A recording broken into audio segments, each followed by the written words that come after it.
దేవుడు, దైవత్వం మూలంగానే మనం ఒక రూపానికి అలవాటు పడిపోయాం. ఏంటి? హ్మ్. దేవుడు అనేవాడు ఇలా ఉంటాడు. రాక్షసుడు అనేవాడు ఇలా ఉంటాడు. నిజంగా మేషరాశిలో పుట్టిన వాళ్ళకి ప్రేమ భావము, కరుణ, జాలి, క్షమాగుణం ఇవన్నీ దేనికి సంబంధించినవండి? మీరు స్పిరిచువల్ క్వాలిటీస్ అన్నీ చూడండి. ఆధ్యాత్మిక పరమైన గొప్ప లక్షణాలు ఉంటే హ్మ్. అందులో క్షమాగుణం ఫస్ట్ ఉంటది. అవును. ప్రేమ భావం ఉంటుంది. హ్మ్. లేదా ఎవరినైనా మీరు ప్రేమ భావంతో చూసి బాధ్యతలు తీసుకోవాలి. హ్మ్. వాళ్ళ పట్ల మీరు ఆదరణ కలిగి ఉండాలి. ఇలాంటి గొప్ప గొప్ప లక్షణాలే మీకు అన్ని ఆధ్యాత్మిక జీవితంలో రాసి ఉంటాయి. హ్మ్. ఒక బస్సులో వీళ్ళకి మేషరాశి వాళ్ళకి పొజిషన్ ఇచ్చారనుకోండి, వాళ్ళు ఏ పొజిషన్ ఇష్టపడతారు చెప్పండి? డ్రైవింగ్. వాళ్ళు ఓకే. కూడా డ్రైవర్ పోస్ట్ లేరనుకోండి, దిగేస్తారు బస్సు. మీరు చాలా అండర్ ఎస్టిమేట్ చేస్తుంటారు మేషరాశి వాళ్ళని.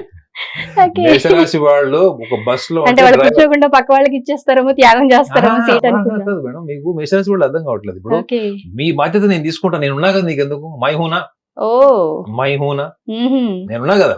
ఓకే. ఆ నేను ఉన్నాను ఈస్ ద అల్టిమేట్ ఐడెంటిటీ. వాళ్ళకి అది అద్భుతమైనటువంటి ఒక సాటిస్ఫాక్షన్ ఇస్తుంది. హ్మ్. గుర్తుపెట్టుకోండి, మేషరాశి వాళ్ళు ప్రపంచానికి ఏదైనా అందించినప్పుడు దాంట్లో నుంచి గుర్తింపు రావాలి, ప్రపంచం అంతా మన్నే గుర్తించాలి, మనకు తప్ప వేరే వాళ్ళకి రాకూడదు అనేటువంటి కుశాగ్ర బుద్ధి వాళ్ళకు ఉండదు. హుహు.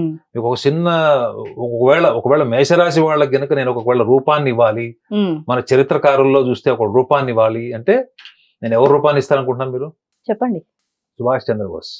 సుభాష్ చంద్రబోస్ చూడండి, దేశానికి వెన్నుముక్కలాగా నిలబడి స్వతంత్రాన్ని ఇప్పించాడు. హ్మ్. కానీ ఈ రోజుకి కూడా హ్మ్. ఆయన భౌతిక కాయం మనకు దొరకలేదు. పార్థివ అవును. శరీరం అంటే అవును. అతను చనిపోయినట్టు హ్మ్. గాని మనకి ఎవిడెన్స్ ఆధారాలు, దొరకలేదు. ఎవిడెన్స్ లేవు. హ్మ్. కానీ ఆయన ఆయన ఒక వెన్నుముక్కలాగా ఉండి భారతదేశం స్వతంత్రం ఇప్పించిన తర్వాత హ్మ్. తను ఏం కోరుకున్నాడు? దేశం యొక్క ప్రగతి కోరుకున్నాడు. హ్మ్. అంటే మీకు ఎగ్జాంపుల్ గా చెప్తున్నా, ఒక కామన్ సెన్స్ ఎగ్జాంపుల్ ఏంటంటే, హ్మ్. మనం దేవుడు, దైవత్వము అనుకున్నప్పుడు మనం ఎవరినో ఊహించడానికి అలవాటు పడిపోయాం. నీలో నిజంగా, హ్మ్. నీలో అంతర్గతంగా ఉన్నట్టు దైవ బలం ఏంటి? హ్మ్. నీలో ఉన్నటువంటి ఆ గొప్ప శక్తి ఏంటి? అసలు శక్తి సామర్థ్యాలు ఏంటి? మనం ఎనర్జీ అంటాం మేడం, శక్తి అంటాం. ఈ శక్తి దేనికి పనికొస్తది? మనం ఏదన్నా ఒకటి అనుకున్నప్పుడు జీవితంలో మన శరీరము, మనసు దానికి అనుగుణంగా పనిచేసి కార్యాచరణ, దాంట్లో మీకు స్థిరత్వం ఉండాలి, ప్రణాళిక ఉండాలి, తెలివితేటలు ఉండాలి. లేదా ఇటువంటి ప్రతికూల వాతావరణం వచ్చినా కూడా దాన్ని అనుకూలంగా మార్చుకునేటువంటి లౌక్యం కూడా ఉండాలి.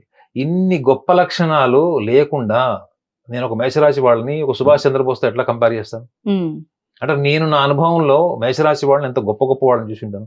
కానీ నేను వాళ్ళందరికి చెప్పేది ఒకటే, you are not less than or equal to the god అని చెప్పినప్పుడు నవ్వుకుంటారు.